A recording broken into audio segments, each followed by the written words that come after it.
Good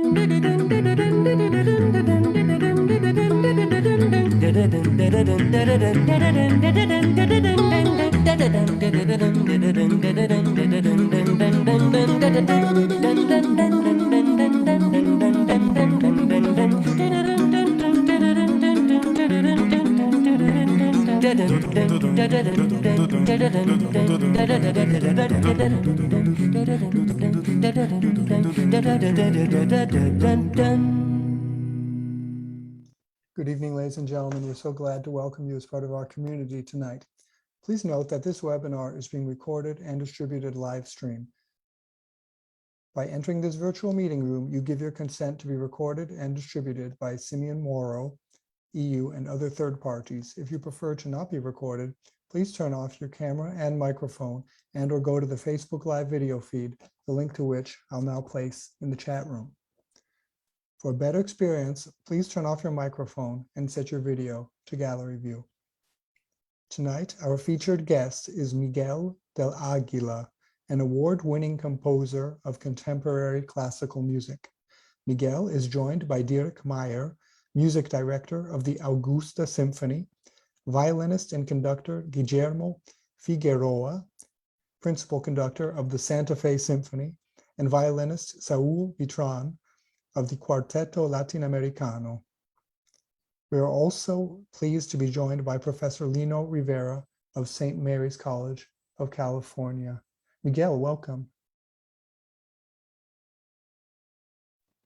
I'm sorry, I had the mute up. Welcome, and thank you for having me here. It's a pleasure. So Miguel, tell us a little bit about yourself and what you do. As you said, I'm a composer. Sometimes I'm a pianist. And this is what I've been doing pretty much all my life since I was a little kid. Actually, since I knew what being a composer was. I guess I was doing it as a kid. You know, we had a patio in my house and just getting pots and pans and little toy instruments together and having my brothers play them or neighbors. And I was kind of conducting or creating sounds with them as play. So, and then even later I studied piano. That was my third instrument. First was clarinet, violin, and I was awful at it because my dad played violin and I had to play violin, so I didn't like my dad's instrument. Then clarinet, and I was even worse. So finally I started piano, and I think I drove my teachers crazy because if I was supposed to play a little piece by Bach, I always thought the music was not good enough and I could improve it. So to the dismay of my teachers, I would play some piece, and then in the middle, I was so proud during the lesson that I could add, 20 bars of my own things to it. And of course, they weren't happy about it. So I think by then I was probably 7 or 8. And now in hindsight, you realize, well, I was a composer. I think the way I approach music, and I also tend to get tired of music quickly. So for me, being a composer is kind of renewing the repertoire, which I see in a way as the soundtrack in my life. Like your life is a movie and music is the soundtrack of every day of your life. So then I studied in, should I go on with my life or? Well, let's just, let me stop you there. When you said you would add bars and music to Bach's music that you would play on the piano, what influenced you? What didn't sound right to you? What did you need to correct? I think in the naive mind of a 7-year-old, and if you think kids have a different metabolism, right? Probably some developments. I mean, Bach, Chopin, I love to always improve on, Mozart, and some of these developments are too long. And I think I always liked, what I liked, I always wanted more of it. There is a word for it that it doesn't come. But if I liked a passage or a one bar, I would sort of develop and erase everything else, and just play that bar and sort of develop that little theme that I wanted to hear. Yeah, I kind of, and then I would just put parts, you know, switch them around, play the beginning at the end, and yeah, I was forbidden to do that, and I think I also enjoyed that. It drove my teachers crazy. So as it a was little kind kid. of maybe not that you heard a different music, but that you were playing. I mean, really, in the sense of the verb, that you were kind of experimenting. You were having a good time. You were changing the music. Is that what your improvements I thought were? it was wrong. I thought it was written wrong, and I could improve on it. So I was helping the composers fix their music. I know it sounds horrible, but No, it doesn't sound horrible to that's me at all. It how sounds pretty much what fascinating. I. But how is there any way you can explain to us what it sounded like when you changed it? Do you even remember what Bach's music sounded like when you made improvements, or Chopin's music? I think mainly what I thought, his timing was wrong. It was too long, and he forgot to. He didn't know the value of his best. You know, in every piece there is like the best 2 bars of it that you want to hear over and over, right? So I wanted to hear those 2 bars even more often. So I would think he made the mistake of not realizing what the best part of his music was. So, and I knew better, so I would repeat those 2 bars in different ways over and over. Fantastic. So let's get right to your music then. Let's hear this recording of the Augusta Symphony conducted by Dirk Meyer. And this is Tango to Dream from Salon, Buenos Aires. Let's have a listen right now.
Fantastic. So welcome, Dirk Meyer, Maestro. Thank you for joining us. Yeah, thank you for having me. Good to be here. Good to see everyone. So tell us, can you tell us a little bit about your work and yourself? Sure, yeah. I'm the conductor currently of the Augusta Symphony in Georgia, USA, as well as the Duluth Superior Symphony Orchestra in Minnesota, where I am right now. We're opening our season here this weekend. And I am originally I'm from Germany, but I've been working in the United States now for almost 20 years, And actually the recording we just listened to was one of my first interactions with Miguel. That was back when I was conducting in Sarasota, Florida. And we started working together back then. So what is it like when you first met Miguel and hearing him talk about Bach's music, and you say you're from Germany, and he's saying that it can be improved upon, and then it's a bold statement. That's a I can name a few people who would disagree with that statement. Okay, but I was 7 years old. Give me a break. Exactly. I think it very much illustrates, your urge to compose and to make music yours, which I've always very much appreciated with working with Miguel.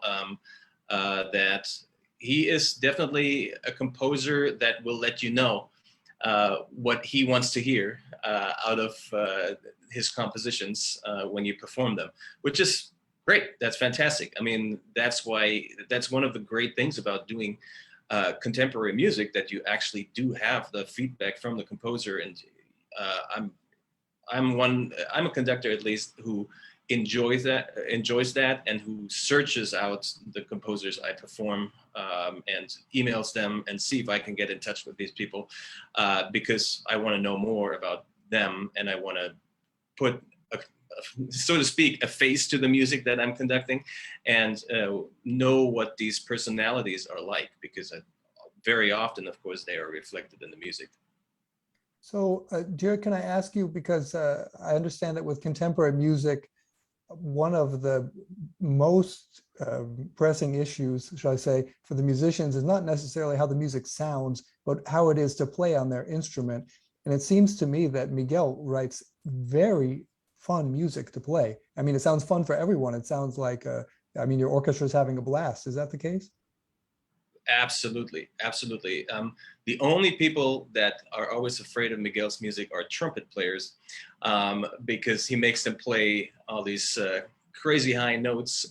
But all of them, with every orchestra that I've worked with, they've all very much enjoyed performing his music, because, I mean, like you heard, it's really great, full of energy, full of passion.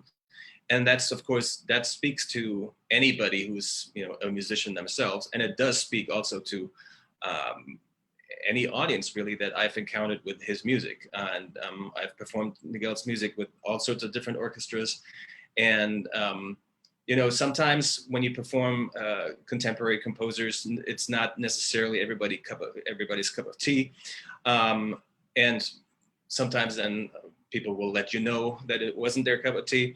I really have not had that with Miguel's music, because it's very accessible, and it really speaks to something that I think most of us find within ourselves. Okay, and last question about working with Miguel. I understand that some composers are notoriously hard to work with. They yell at the conductor during rehearsal. Has he yelled at you at all? No, he doesn't yell. But like I said, he certainly lets you know if something is not to his liking. But it usually goes without yelling. So what kind of comments does he normally have? His music, I mean, it seems quite, like I said, fun. It seems, does he like the accelerandos a certain way, or he wants the trumpets to play louder, the very high notes? Or?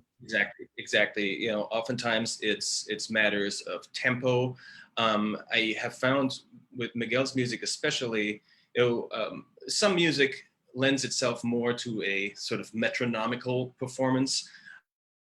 Then there's other composers like Tchaikovsky, for example, where that really doesn't work very well. And Miguel certainly falls more in that category. The music really needs to breathe and have that, what we call rubato, the sort of back and forth give and take in the tempo.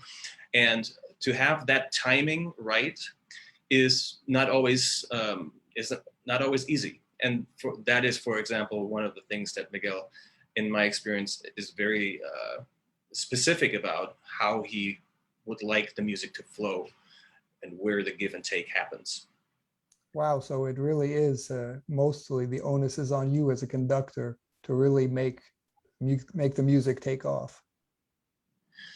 Right, and I mean, for us as conductors, I think that's what we always strive for, to convey to our audience what the composer really wanted. That, of course, is the goal for, I think, all conductors.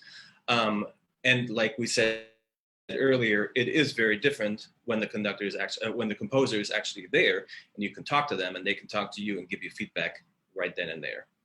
Okay, and just to follow up on what we were talking about before we started the show, heard you talking with Maestro Figueroa, who will be on in a sec, about the challenges of the past year. So you've just began you're beginning your second season now with, or your new season with the Duluth Superior Symphony Orchestra. Is that right? And everything's going okay?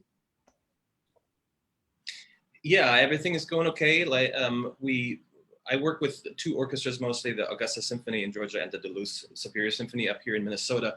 And we opened in Georgia last weekend, and this weekend we opened the new season here. And of course, with COVID, this past season has been very, very different from anything any of us have ever done before. But we all adjusted one way or another. And we were up here, for example, we were very lucky to be able to have a season. It was just hugely different from what we had thought it would be. And so this year we are opening the season with high hopes that the season will go as planned, and that we are now entering a phase where we all start to learn how to live with the virus that's been going around, and how we can adjust really our profession to be able to keep performing in these times. Well, how courageous you and your musicians and the administrators of the orchestras are. So we wish you, of course, every success for this coming season and your opening at the Duluth Superior Symphony Orchestra. Let's hear Miguel's next work. This is a violin concerto.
Okay, so fantastic. So Maestro Figueroa, welcome.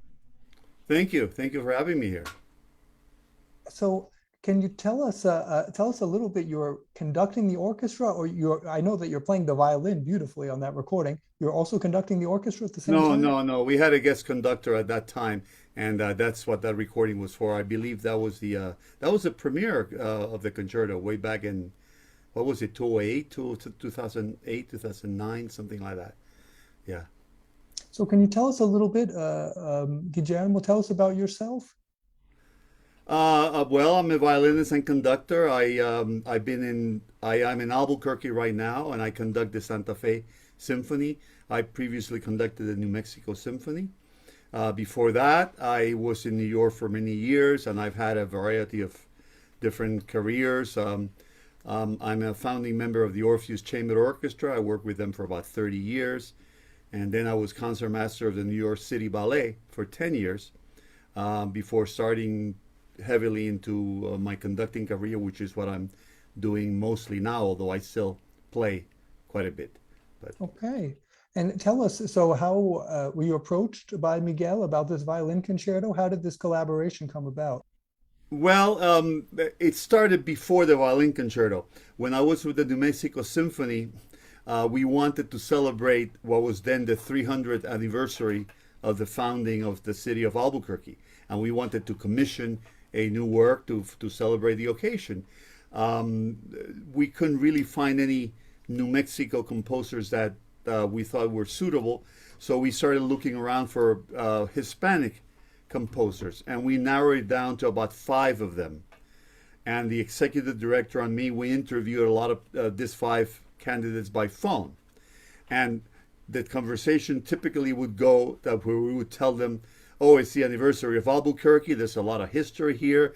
We would like a piece that maybe would incorporate this theme or that Hispanic idea or this Native American, whatever.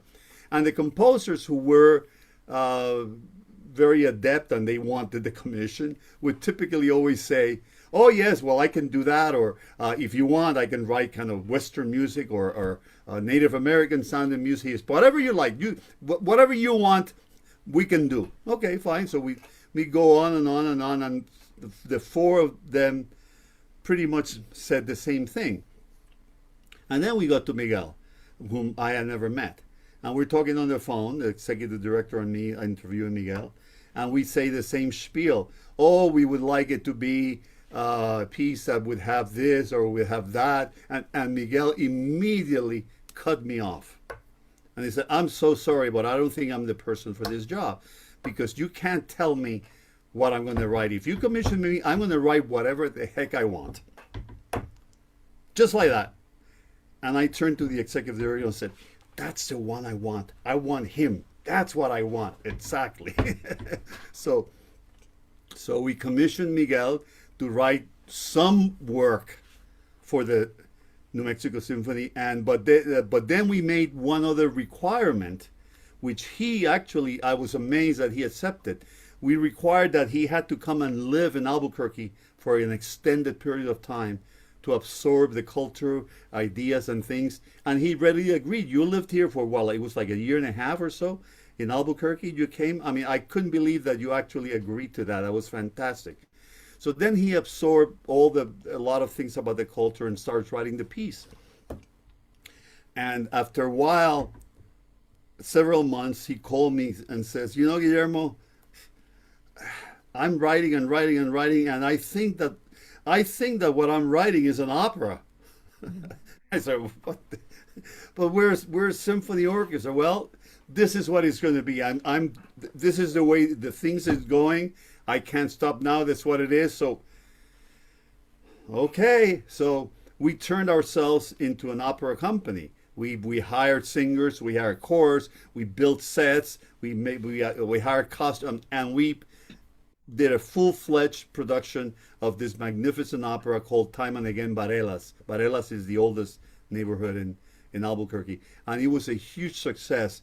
I kind of like to describe the opera as a 21st century Puccini, because it's kind of a little bit like that. It's that kind of intense lyricism but with very much contemporary sounds and a lot of Hispanic music traditions incorporated into the opera. Magnificent opera. As a result of that, I was so excited about it that I immediately commissioned Miguel again to write me a violin concerto, which he then proceeded to do. And then we premiered it a couple of years after the opera, something like that.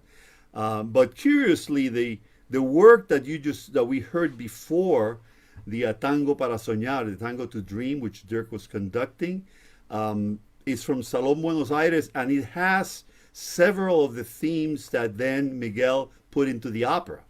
And he referred to Salón Buenos Aires as actually being a sketch for the music that would be greatly developed and amplified in the opera. So fantastic. yeah. So Miguel, they asked you to do something for a commission, and you said, no, I can't do that, and then they gave you the job? You guys are giving me a bad reputation. I don't know. I've always, maybe I'm sure I've always wanted to write the music I want to write, and I believe in artistic freedom in many ways, right? Politically special. And I'm kind of a loner, like many composers. So I work best when I'm left alone. And so, yeah, I think when it comes to performing, it's a different story. When it comes to writing music, I try to first get an idea what the commissioning group or orchestra wants, because obviously sometimes you have to write a piece to complete a CD program or a concert program or a specific event or orchestration. So in that sense, I'm very obedient, right? But when it comes to style or I think, and you can't guarantee what happens. I believe that composing, at least even as much as I plan composing, 80% of my time of composing is actually before I write the first note, planning the entire thing, what it's going to be. And without that planning, I cannot write a note. But in spite of that, to me, composing it remains a subconscious process. The best is something you can never explain how it came out.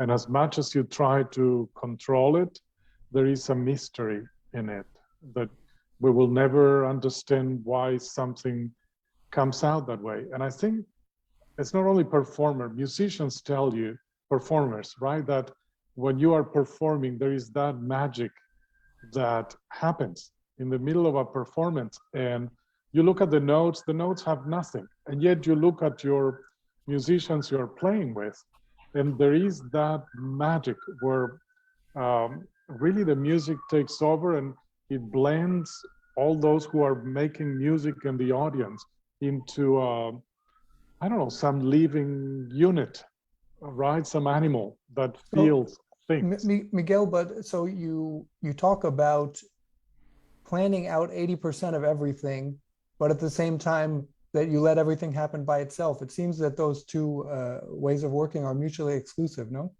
No, not at all. The planning is, some composers use prefabricated forms. Think of sonata form or rondo form, right? I don't believe in any of those forms. I mean, Beethoven and Bach had all the fun they wanted with them. It's not my thing, right? So for me, the form of the music is actually the story I'm telling. And I'm never writing music without telling a story. So the story, and then the theme, what holds the music together. I see music visually, really.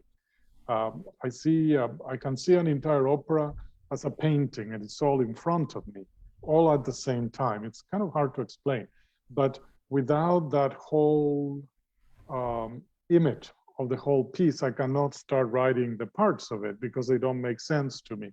But while I'm creating that visual image, there is no music, there is noise. So then the music comes, and that creation of the music is, to me, the part that's pretty much subconscious. And of course, then comes the architectural work, craftsman work of putting it together. And yeah, there is no subconscious in that. That's really knowledge of the instruments and timing and everything else, right? You are muted. Excuse me, thank you.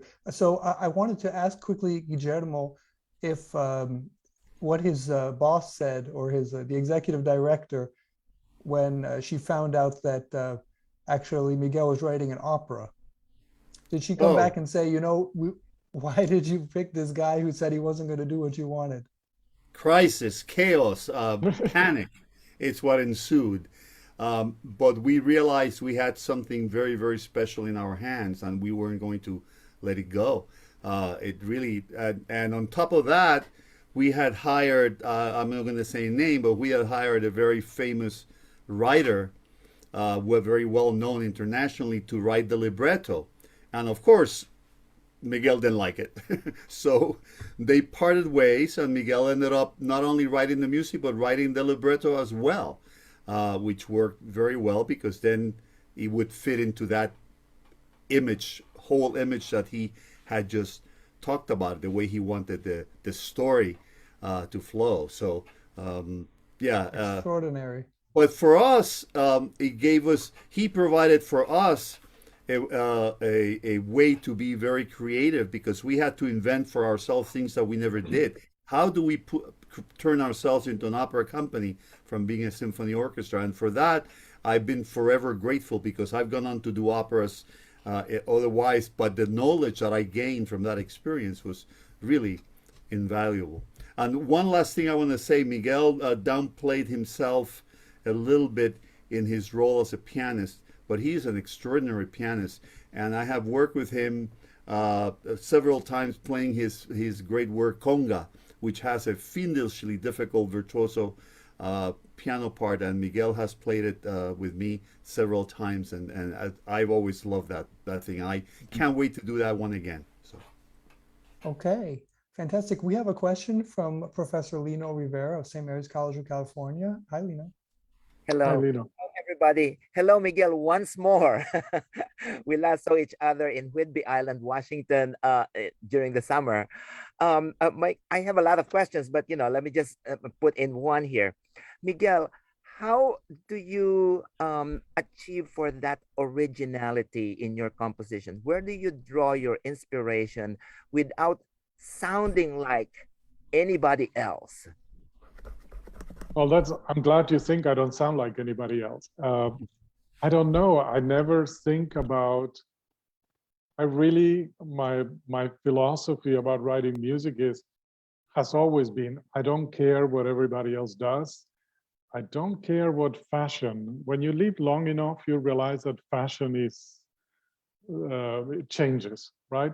So I don't know. I write what I want to hear, I guess. I write what pleases me, and I don't really care about what other people interpret in terms of style, or if it's appropriate, or if it's, I never care to write music that would be classical, or I don't like those labels. I think, life is short enough, and I think it would be horrible to just reach 90, if you reach, and I hope we all do, and realize, oh my gosh, I wrote all this music and it's just what other people wanted me to write, or it's just what I thought was fashionable, or it was just what was academic and tolerated in the classical music world of today, which I think is, especially when it comes to contemporary music, there are so many prejudices still we need to break, right? So I never, I don't think I never wanted to get to that point. So I think I just wrote whatever I wanted, and somehow that turns into a style, but I never think of it as, oh, let's write my style. It's just the end result of a philosophy, I think, of my approach to my own music. Can I have a follow-up question? Because you know, remember when you compose, and I'm proud to have commissioned The Invisibles, your piano piece, and I noticed that you sent us, pianist, the original draft, and then you had some revisions, and then another revision until you got to the final version. My question is, when do you get satisfied? When do you get, this is it, I'm not going to have any more revisions? And number two question, how much do the pianists or the performers contribute to you changing and revising the composition? You're an optimist. You said I got to the final version. You know, there are many kinds of pieces. There are pieces like conga, which I really wrote or sketched in minutes. It was just, I had a dream and I woke up and I heard this music in a dream, you know. And so there are pieces like that. That's why we don't charge by the hour, right? Because it would be impossible. And then there are pieces like Invisibles. And some people tend to think that, oh, a piano piece is very easy. We'll pay you less because you write it. And that's actually already Beethoven said, you know, that a few sonatas he sent to his publisher, they are much harder to write than an orchestra piece sometimes. So Invisibles is the case of a piece that for some reason, I kept changing things. And yeah, and you can, it's those two ways of composing happen. And I think to all composers, there are the fast pieces and the pieces you labor about. And at the end, people can't tell which one was what. So. Okay, so from the piano music, let's go to the string quartet music. This is Presto 2 for string quartet, performed by Cuarteto Latinoamericano.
Fantastic.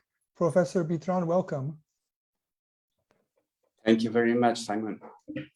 So tell us a little bit about this recording in Cuarteto Latinoamericano, making this recording. It seems Miguel was telling me before that this is a work, I believe, from his Vienna years, that were inspired by his Vienna years, and that he ran into a lot of trouble because the conservative Viennese thought that it was a kind of a joke. I mean, in your music video, I can see both worlds there, the clearly conservative salon string quartet dressed to the nines, and kind of this very colorful kind of MTV-like fun telenovela atmosphere of the colors of the music video. Tell us a little bit about it. Yes, so if I remember the story correctly, by now it's almost a legend. So please don't correct me, Miguel, if I'm making this up. But the story I seem to have gotten is that this was the last movement of a quartet that Miguel wrote as a graduation project from the Hochschule, from the academy in Vienna. So he wrote 3 very well-written movements according to all the rules that he was taught, and the regressions and the mirror and the development, and everything was perfect. And then he was fed up and he wrote this as the last movement of the quartet. And the jury report said he showed us that he knows how to write music exactly the way it should be. But unfortunately, and judging from the last movement, we can tell that he hasn't learned anything in Vienna. So again, he broke all the rules. And what survived from that quartet? This movement, which means that music has its own weight when it comes from the conviction, when it comes from the passion of a good composer. It stands the test of time. Sometimes I get curiously, almost sickly curious, and would like to hear the other 3 movements, but I probably rather not, because this movement has had a long, successful life, and it lives. Now it lives on my iPad. It used to live on my suitcase for years and years and years, because we always played, no matter encore or part of our program, it's always being played. And every time we play, we find new things in this music. And that video that you showed probably has 20 years old or something. And now I interpret the whole thing differently. I don't say better or worse, but music is alive and it changes every time. So tell us, and how did the Cuarteto Latinoamericano get into contact with Miguel? How did the relationship start? If I remember correctly, Miguel just mailed us this movement, which he had extracted already from that doomed quartet, and he called it Presto 2. And this is all he sent us by mail to Pittsburgh when we were quartet in residence at Carnegie Mellon University. And we read it, we immediately fell in love with the piece, learned it, programmed it, and since we haven't really stopped. And then we contacted Miguel, and we have had lots of fun together, playing together. We played, together with the Ventura Chamber Music Festival many years ago, commissioned a piano quartet that he wrote. It's named Clocks, which we played with Miguel in the premiere. And then later on, we went to record with Heather Coltman, the pianist. And the list goes on. We have a project for February, where we're going to premiere a new piece for quintet and record a whole album of all the music that Miguel has written for piano quintet. So yeah, the collaboration is ongoing, strong, and fun.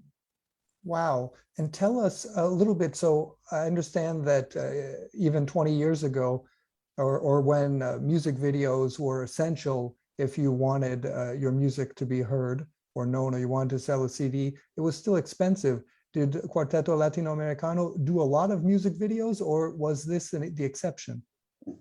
No, we wrote a grant to the Mexican government to do specifically 5 videos, and we got the grant, and we did those 5 videos, all in different locations, really serious, expensive productions, and they were very, very important for us. For our career, and also because, yes, as you say, already 20 years ago, the new generations were visual. nowadays even more.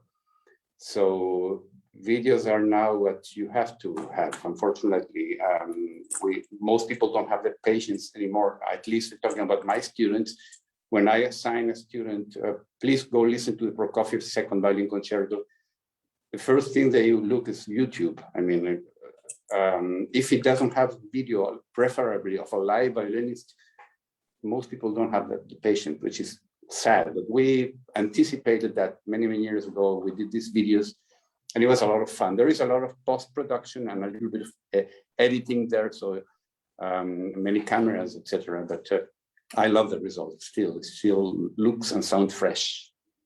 Fantastic. So Miguel, tell us a little bit, is what Saul said, is that accurate? You sent them this Presto 2, not manuscript, but I guess published in a published form. And what was your first impression about Cuarteto Latinoamericano? What you told me before that, of course, they're very well known in Mexico, very well known in the United States. What was your impression? What did that quartet mean to you and stand for? Of course, they are an amazing quartet who has, Latin American composers owe so much to, because they premiered and commissioned so many pieces. I knew them, this was the early 90s. I moved back to America from Vienna, where I lived 10 years in 92. So I always loved their playing. And by the way, to complete the Vienna story of that second quartet, it was premiered in Vienna and it was reviewed. And for Viennese people, the string quartet it's sort of how do you say? It's a sacred medium. You don't mess up with a string quartet, and it's very serious. So, and of course, to me, I just didn't care with it. But when it premiered, I still have the review somewhere there. They said that it was a sacrilege, that it was not serious, that you couldn't do that with a string quartet. And it's because of this movement, right? So you never know, right, as when you are a young composer, what's going to happen. So when I came back to America, I had that third movement, and I think I sent it to Saul, the third movement as it was before, and that was the Presto. But then when they said, we want to play it, and I said, okay, let me make it an independent piece. I don't know if you remember that. So I expanded some sections so that it would be a little longer and stand on its own. And that's why it's called Presto 2, because it's based on Presto 1. It's really a longer piece. So it was actually written, this specific Presto 2 for Cuarteto Latinoamericano. Okay. And when they made the music video, they told you we're going to make a music video. What was your reaction? Well, of course, what composer doesn't like to, have his works recorded? So I loved it, and I think by then you had performed it many times. So they mastered and pioneered this quartet before anybody else played it, and before anybody else could play it. The rhythms, the time signatures of this quartet, they really, especially at that time, this is the 80s, right? They scared musicians, and in Vienna, string instruments education wasn't actually focusing on rhythm. It was focused on beautiful sound and whatever you need to play Viennese music, right? So it was very hard for this quartet who premiered it, to go through these rhythms. And it's interesting, one of the advantages of living many years, is that you see how things change. And now there are so many young string quartets who just play this movement like it's all in 4/4. Thanks to Cuarteto Latinoamericano. Fantastic. So let's look at our final video for tonight. This is Concierto en Tango.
Fantastic. So Miguel, tell us a little bit about this recording, about being nominated for a Grammy 3 times. Yes. By the way, you run this recording longer, so we don't need to hear the next one, maybe, which is the same piece from the beginning. We heard it now, sort of in the middle part before the beginning. But yeah, to actually remember, Saul mentioned the work we premiered together, Clocks, and Clocks was the second Grammy nomination. It was a piece that I wrote for fun. And so we put it together with Cuarteto Latinoamericano, and it's premiered pretty quickly on 1 or 2 rehearsals. And the first one was my CD Salón Buenos Aires, which included one of the pieces you heard today. So this one was Concierto en Tango, was commissioned by the Buffalo Philharmonic and cellist Roman Mekinulov, and he wanted a concerto that had tango in it, and pretty much that's what I ended up with. So fantastic. And tell us, Miguel, so now we've seen kind of, we've gone from your career, I mean, your beginnings, improving Bach's music when you're 7, to your career in Vienna, to being nominated for a Grammy. What, having looked back, done this small retrospective, what do you look, what's in the future for you? What's coming up? What do you look forward to? What is left to do in the career of Miguel del Águila? You know, I think you ask every musician, regardless composers or performers, and they will all tell you, oh, we didn't do much. We have everything left to do, right? And so I still think I have my best works to write, and I will probably never stop writing. It's something we do naturally, right? Now, immediate future, I'm writing next wind quintet for Imani Winds. It's a co-commission with Oregon Bach Festival and like 3 other festivals. I'm sorry, I can't remember. And other works that are, you know, more performances. And so I'm really looking forward to the, you know, concerts starting again and live performances. It's so important. And I really missed it like everybody else during the pandemic. I just came back from Europe. This year I was composer in residence with, and I still am until the end of the year, the Storstrom Chamber Ensemble in Denmark. And so through the year, they've been doing my music, and now they did a festival 2 weeks ago with 3 of my works. One of them was Salón Buenos Aires in instrumentation for them. The other was Clocks as an octet in a different instrumentation that I did for them.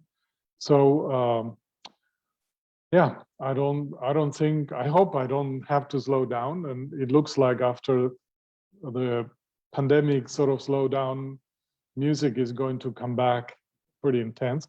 The most important project is actually one that ties all of you together, right? We're doing a CD of my orchestral works with Dirk Meyer, the Augusta Symphony, and Guillermo Figueroa is in this CD as a violinist, recording my violin concerto. We've already recorded it. It's everything done. It's in the process of being edited. So look for that. The other project, as Saul said, is a recording of all my piano quintets, and not most of it. And I'm also looking forward to that. And it's going to come out next year, or yeah. So Wonderful. You're welcome to go to my website and look at the schedule and to find what comes next. Fantastic. So I just put that in migueldelaguila.com. I put that in the chat room. So let's take a look again at your website. How can we stay in touch with you, Miguel, and find out about your concerts? This is the place. People can contact you directly if they have questions. Is that right? Yes. Yes. So it's right there. So it's either Miguel at migueldelaguila.com, or you can submit it there through the website. Wonderful. And let's take a look at how we can stay in touch with Dirk Meyer. There's his website, dirkmeyer.com. And then I believe we have, I believe this is Miguel's family's websites, Guillermo's, excuse me, Figueroa's. So is that right, Guillermo? People can contact you through this, or did I find the wrong website? Is this the wrong Figueroa family?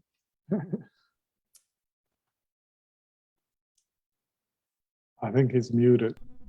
Sorry. It is the correct Figueroa family, but you can't reach me through there. That is, I come from a very large family of musicians, and it's about the whole history of all our families, all our members.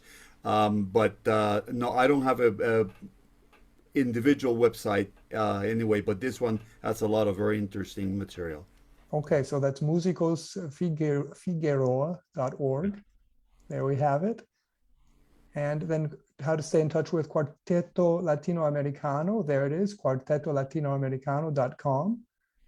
And you just go over to Contacto. I guess it's in English too. See what happens when I hit that. And there it is, contact. Wonderful. And so Saul, which is the best way? There it is. That's your email address, Saul Bitran at gmail.com? Wonderful. Yes. Okay, perfect. So thank you very, very much to Miguel del Águila. Thank you very much to Dirk Meyer, to Guillermo Figueroa, and to Saul Bitran. Thank you for having us. Thank you, and thank you all for being here. Thank you, Miguel, for your wonderful music. See you soon. So let's take a look at what we have next week coming up. It is Akiko Nakajima, the soprano identity. Akiko Nakajima knows all about departing. She is constantly leaving to meet her opera and concert engagements the world round. She also knows all about staying. She audaciously built brick by brick a career that bridges to Japan and Europe, and today is general director of the Nura Opera Foundation in Gunma, Japan, music director of the Österreichisch-Japanische Gesellschaft in Vienna, Austria, and professor of voice and opera at the Music and Arts University of the city of Vienna. Come welcome Akiko to our show and get ready for a redefinition of the soprano identity. As always, all information about upcoming shows may be found at www.simeonmoro.com. So again, that's next Wednesday, Akiko Nakajima, the soprano identity. So once again, thank you to Miguel del Águila, to Dirk Meyer, Guillermo Figueroa, and Saul Bitran. Thank you very much to Professor Lino Rivera. And thank you to Agnieszka Rivole for her support, her ongoing support of this show. Thanks most of all to you, our participants, who make it all worthwhile. From Vienna, Austria, from Boston, Massachusetts, Duluth, Minnesota, Albuquerque, New Mexico, Seattle, Washington, and the Bay Area, California. Goodbye. See you next Wednesday.